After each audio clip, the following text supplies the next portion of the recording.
Today's the day. Get ready, Boss Heroes, because my first new book in nearly 5 years is here. And today, you're getting an exclusive sneak peek. That's right, we're going to reveal the title, the cover, and even share an excerpt. It's happening now on BossBetter Now.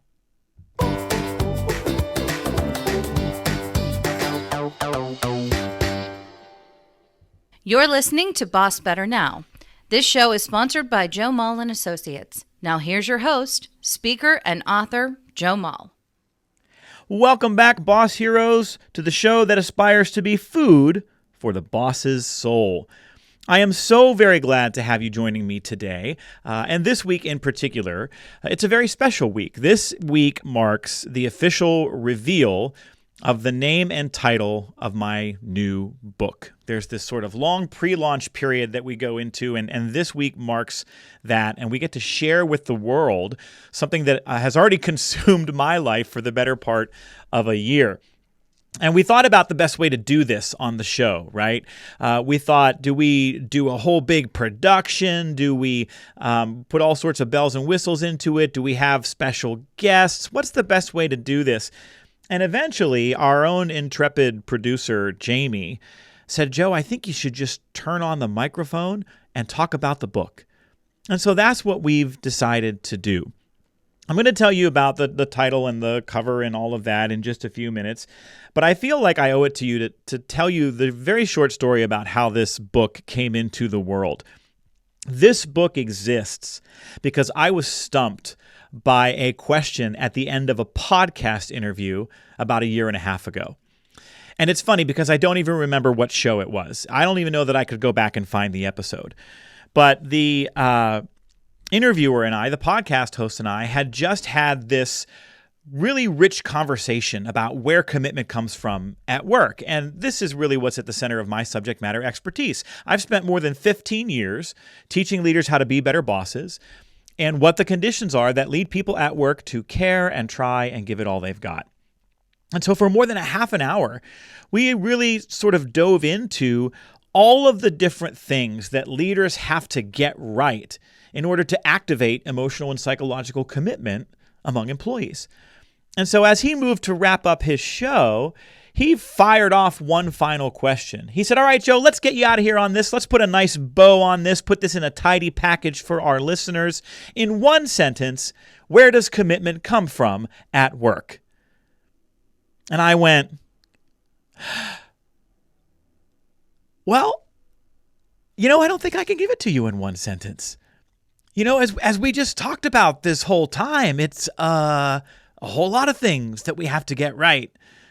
And then, Boss Heroes, I proceeded to recap our entire conversation in the world's longest run-on sentence ever recorded on a podcast. I am slightly embarrassed by the word salad that tumbled out of my face when I was doing this interview. Have you ever had one of those experiences where you started talking and you heard yourself talking, but you couldn't stop talking? That is what happened to me on this particular day. And my answer wasn't wrong. It just wasn't concise. And for days afterwards, that bothered me.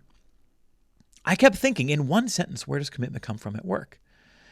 And I thought, boy, we really do a disservice to leaders, to executives, to business owners, if we're not able to answer that question concisely. Think about all the things that leaders have to get right in order to get people at work to care and try and give it all they've got. It's almost like you have to memorize a doctoral dissertation's worth of research in order to really know and understand what gets people engaged at work. And so I kept thinking about this. I kept thinking we don't serve organizations and leaders well unless we're able to communicate a simple, clear, usable framework that tells leaders and business owners exactly what to do to create those conditions at work that lead people to thrive. Boy, is it any wonder we struggle to understand how to turn ordinary people into devoted employees? because there are so many things we have to get right. And so I kept thinking about that question. In one sentence, where does commitment come from at work? And I decided that was a project I needed to tackle. I set out to find the one sentence answer to that question. And really, this required me to marry together several things all at once. Obviously, we have a boatload of social science research that helps us understand what activates commitment at work, what leads people to join an organization, stay long-term, and give it all they've got. I also have nearly 2 decades of experience speaking and teaching on leadership and engagement and retention and working with organizations of various sizes and in all sorts of different industries to help them understand how to be the kind of leaders that know how to cultivate commitment. But we also have a lot going on right now in the world in this sort of post-COVID job market. And we've talked a lot about that here on the show, about all the forces at work that are influencing hiring and turnover and staffing and retention. And you, if you've been listening to this show for any amount of time, know that this isn't a blip that just occurred during and after the pandemic. You've heard me talk at length about how we've seen voluntary turnover increase really for the last 12 to 13 years here in the United States. And that what's happening isn't that people are quitting their job, they're switching jobs. And more specifically, they're upgrading. And they're upgrading in pursuit of better quality of life after decades of overwork and being underpaid and higher degrees of stress and burnout and bad bosses and toxic workplaces and unfulfilling professional responsibilities. And so all of that had to be synthesized in some way. And so it took me a while, but I ended up coming up with the one sentence answer. That one sentence took me on a journey that I didn't expect. I did not have my next book on my radar. And then one day, when I got that sentence right, it hit me all at once. This is what I need to do next. It's what I need to speak on next. It's my next keynote. It's the next deep dive training program I do with my clients. And it's the next book.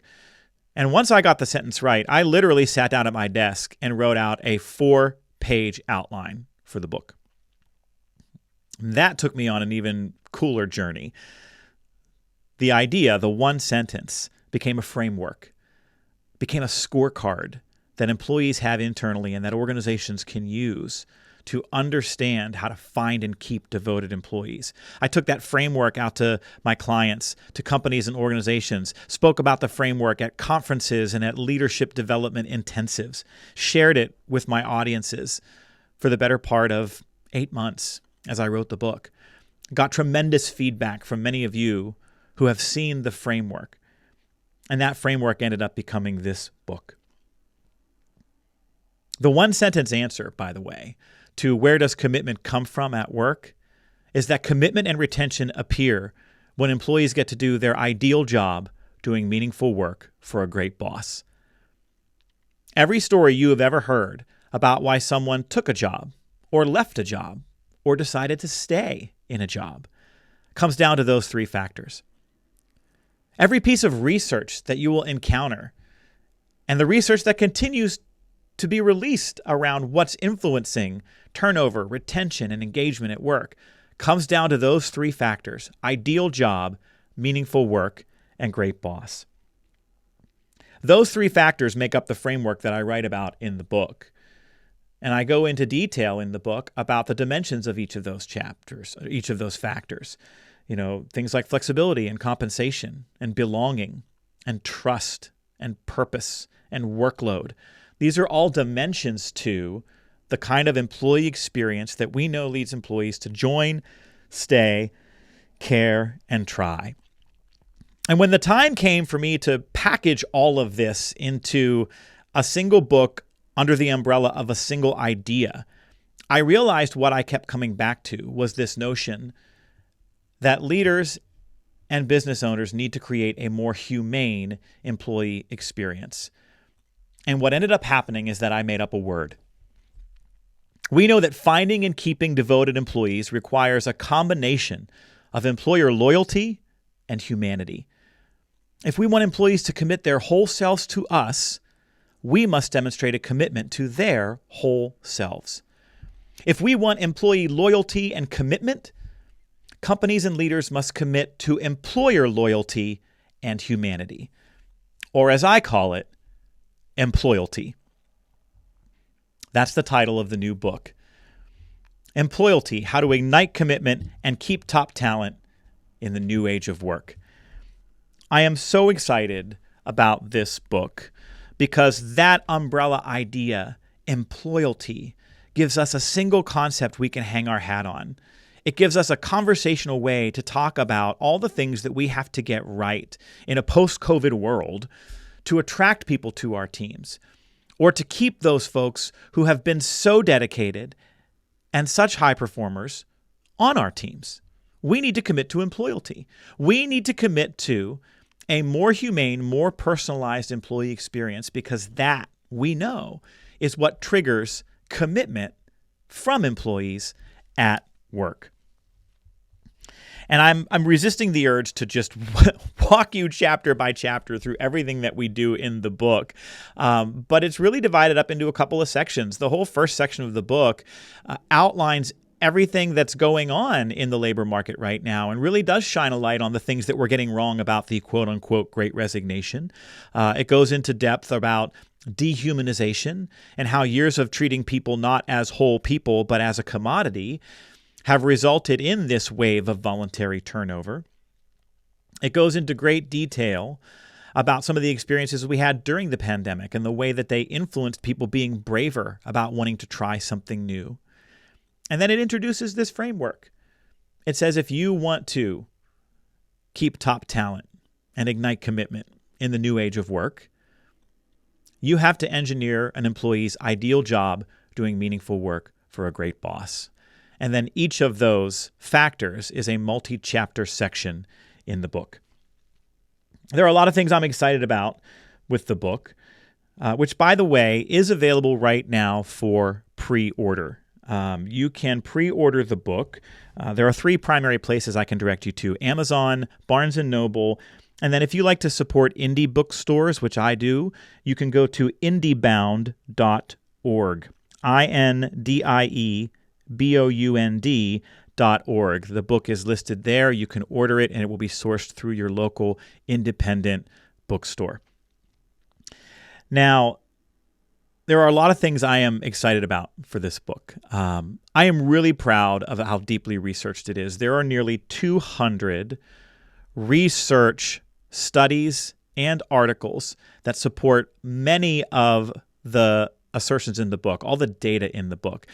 You know, it's not enough to make a case for why generous pay, for example, increases loyalty and actually can save a company money. You've got to be able to show that. You've got to be able to back that up with research. And I'm really proud of the ways in which we kind of prosecute the case for a more humane employee experience. And in the back of the book, you're going to find citations for every single assertion we make, every data point, every quote. It's sourced, it's legitimate, and we use that to prove the case. The other thing I'm just so excited about with this book is the framework. In the conversations I've had for years with leaders, it really does come down to giving people utility around what we teach, giving people clear, substantial takeaways that they can go back to their organizations and apply. And when you give people this framework of ideal job, meaningful work, and great boss, and the 3 dimensions of each of those factors that sit underneath them, you've created this sort of 9-dimension scorecard that every leader and every company can use to evaluate what they're doing well and where they might be falling short in creating the kind of environment that we call a destination workplace. And that's really one of the big questions that we pose in the book. Are you a departure organization or a destination workplace? Because a destination workplace checks all 9 of these boxes on this internal employee scorecard. Think about that. Every single employee in every single company, in every single country on earth, is walking around every single day with this internal scorecard that determines whether or not they give it all they've got at work, whether they stay, whether they care and try, or whether they start looking elsewhere or whether they start doing the minimum and going through the motions. Imagine how powerful it would be to understand exactly what's on that scorecard and to be able to check all the boxes next to it.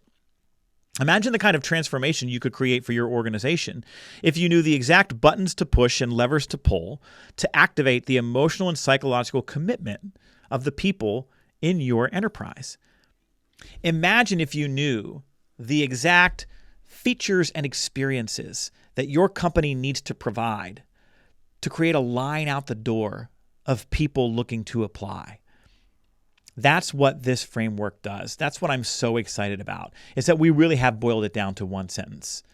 But of course, we go deep in the book and we not only give folks a framework, but there's a whole chapter at the end about implementation and about the assessment and the training and all the other steps that we need to take to turn our organizations into an Employalty organization. I am really excited about some of the support we've gotten for the book. I've gotten some early endorsements on the book that have just taken my breath away. When I think about, I'm just this guy in a corner trying to talk about leadership, and I've got this little podcast that people seem to like. And when we reached out to some people, some big name people who've never heard of me, let's be honest, they don't know me, but I reached out to them and I said, hey, it would really be an honor if you would take a look at this book and the ideas in the book and maybe consider endorsing it. And my goodness, wait until you see some of the people who have endorsed this book. I can't tell you that yet, because that has not all been finalized. But wait till you see who's on the front cover of this book. I'm just knocked out. Wait till you see some of the names on the back cover and on the inside. Selfishly, I know I shouldn't need people who are more accomplished than me to validate my work, but boy, it's awfully nice. The other thing that I'm excited about, and you know what? Scratch that. Without question, the thing that I am most excited about with this book are the stories. I have always had a love-hate relationship with writing, and a lot of the writing I've done in the past has been a little bit academic, right? When you have to try to prove your case for certain things related to HR and business and leadership, you work with a lot of research and numbers and big ideas. The only writing that I have ever really truly enjoyed was painting pictures for people with words. And I really leaned into that in this book. I interviewed some incredible people for this book. I interviewed the CEO of a nonprofit out on the West Coast who was able to find a way to raise the minimum salary for his employees to $70,000 a year, a number that's almost unheard of in nonprofit sectors. And I tell you the story of how he did it. I share the story of a small practice group in the Northeast who overcame a massive hiring shortfall, a staffing shortfall that was crippling their clinics, predominantly by changing a job description, reinventing a job description, and then putting some onboarding pieces in place that ended up bringing in more candidates than they ever expected. I share stories from other CEOs. I share stories from both men and women who have gone from awful working circumstances into some tremendous employment situations. One of my favorites is the story of a professor who became a priest. But there's one story in the book that I thought I would share with you today, maybe to give you a little flavor of what the stories sound like in this book and some of the ideas that we're talking about. It's in chapter 7, which focuses on flexibility. It's not going to surprise any of you that we have to write about flexibility in the book, right? We know that this is the number one most requested workplace benefit now in the world. And by flexibility, we're not just talking about remote work. We're talking about, do I have some autonomy? Do I have some choice? Do I have some influence over where and when and how I work? Flexibility is one of the 9 dimensions of Employalty. It's one of the conditions we need to create in order to get people to join, stay, care, and try. It's one of those 9 check marks on that internal scorecard that people have that we have to check if we want them to think of us as a destination workplace. And so without further ado, I will share with you an excerpt from the beginning of chapter 7 of Employalty. Chapter 7, Flexibility. I've got an offer for you. Jack Merrill, Director of Support Services for Trover Health System in Madison, Kentucky, stood before his 8-man HVAC team in the hospital conference room. These men didn't know why they had been called to this meeting, but they weren't nervous. Some leaned back in their chairs. Others propped their feet, all in heavy treaded work boots, onto the conference room table. As a group, they sat with their arms crossed and their hats pulled low, their worn and stained coveralls in stark contrast to the sterile white walls of the meeting space. When Jack spoke, their friendly chatter quickly stopped. I know we've lost a lot of guys to the factories in town. I know you can go work for GE and get paid more. I can't compete with that. I wish I could pay you more, but I can't. There is, however, something I can give you here that you can't get there. I can give you more time. The men in the room stared at their boss, waiting to understand. How would you like total freedom to decide when you work, how long you work, and when you don't work? How would you like to be able to schedule around other things outside of work, like family time, whenever you want? How would you like to be able to pick up side work for extra money with local contractors anytime you can? He had their full attention now. The way I see it, he said, pointing to the list he'd made on the whiteboard behind him, I have to have 100% of this work done by the last day of every month. His list was detailed. This team was responsible for the monthly maintenance of 660 heating, cooling, or refrigeration units in 36 buildings across 12 counties in western Kentucky. The Trover Health System included a hospital, dozens of outpatient clinics, and numerous office buildings. Every month, these men worked in operating rooms, cafeterias, and on building roofs. They maintained MRI and CT scanners. In any place where there was heating or cooling equipment, state regulations mandated servicing and documentation monthly, without fail. In addition to ongoing maintenance, this team was also responsible for all service calls related to heating, cooling, and refrigeration. Whenever something went on the fritz, members of Jack's team got a work order, traveled to the site, ordered parts when needed, and made repairs. Most months, they could barely keep up. They were chronically short-staffed and relied heavily on overtime to stay on top of the work. Here's what I propose, Jack told the room. If you complete 100% of the preventative maintenance every month, complete all work orders, and make sure we always have at least one person on for coverage, all without me having to manage any of it, I don't need to know when you're here and when you're not. Schedule-wise, you can do anything you want. You can come and go as you please. Jack let that last sentence hang in the air. There were no more boots on the table. Now, every man in the room was leaning forward. After a moment of stunned silence, a long-tenured technician asked the question everyone else was thinking. What's the catch? No catch, really, Jack replied. You each got to average 40 hours a week across the month. You got to get all of this done with no overtime, and you have to manage the whole thing yourselves. No more service calls coming to me. You keep me out of it. The men in the room looked at each other. Smiles crept across their faces. One by one, they started to nod. Oh, and one other thing, Jack offered. We have to have 100% completion every month. Not 99%, not 99.9%. The first time we fail to clear 100% of all maintenance and work order requests in a month, this all ends. No excuses. You do whatever it takes. He didn't know it at the time, but with one conversation, Jack had seeded all the ingredients for Employalty. In the months to come, Jack would witness a complete transformation that supercharged employee engagement, elevated customer service, saved tens of thousands of dollars for the health system, drew the best talent in the community to open positions, and profoundly altered the way he would lead teams for the rest of his career. Most notably, in the 10 years that followed that meeting, the HVAC team at Trover Health System never once failed to reach full completion of all their work in a single month. That excerpt is the beginning of chapter 7 of the book, which goes on to talk about how Jack, in great detail, created this highly flexible environment for his workforce and the incredible transformation that resulted. It goes on to tell the story of how he applied these principles in nearly every other department in the hospital, and how nearly every time people told him it wasn't going to work, and then it did. And it goes on to talk about what the ingredients are to that approach and how you can use them as a leader on your own team. So there you have it, friends.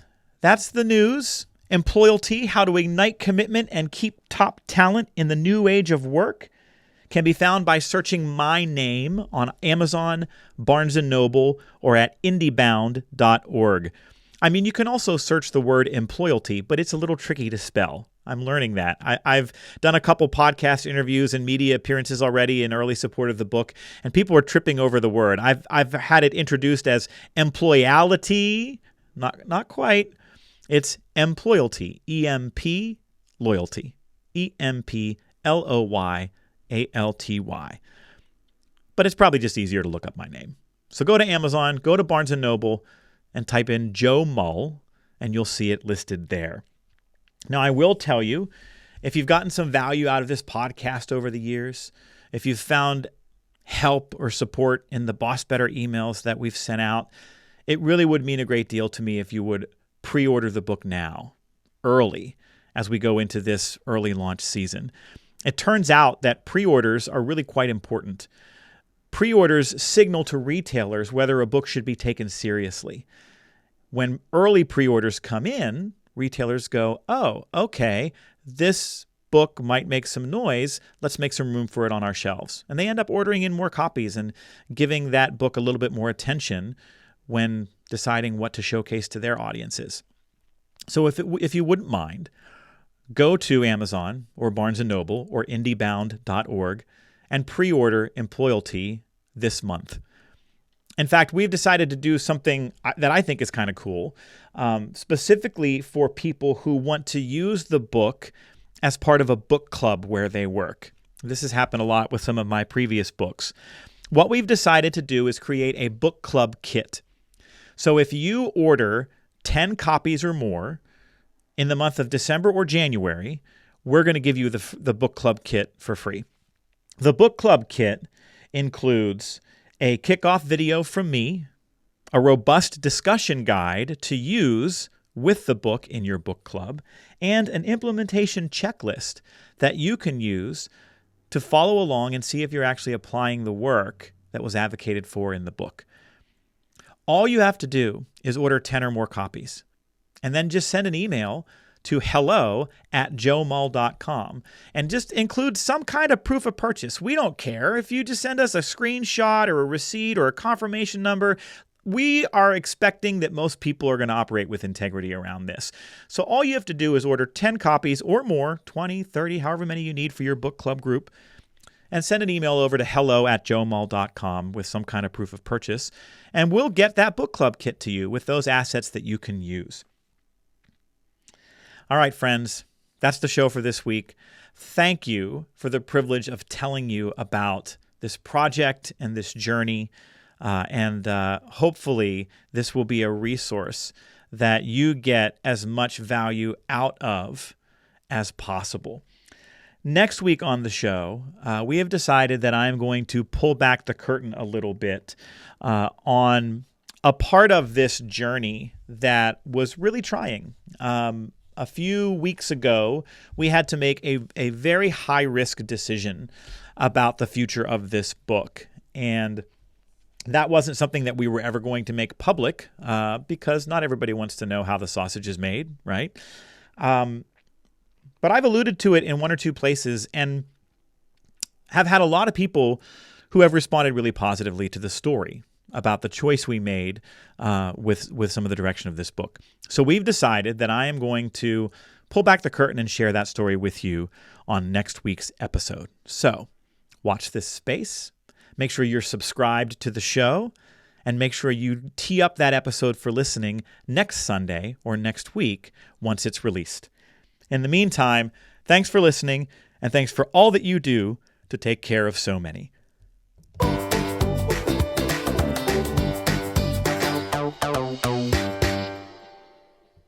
This show is sponsored by Joe Mull and Associates. Remember, commitment comes from better bosses. Visit joemull.com today.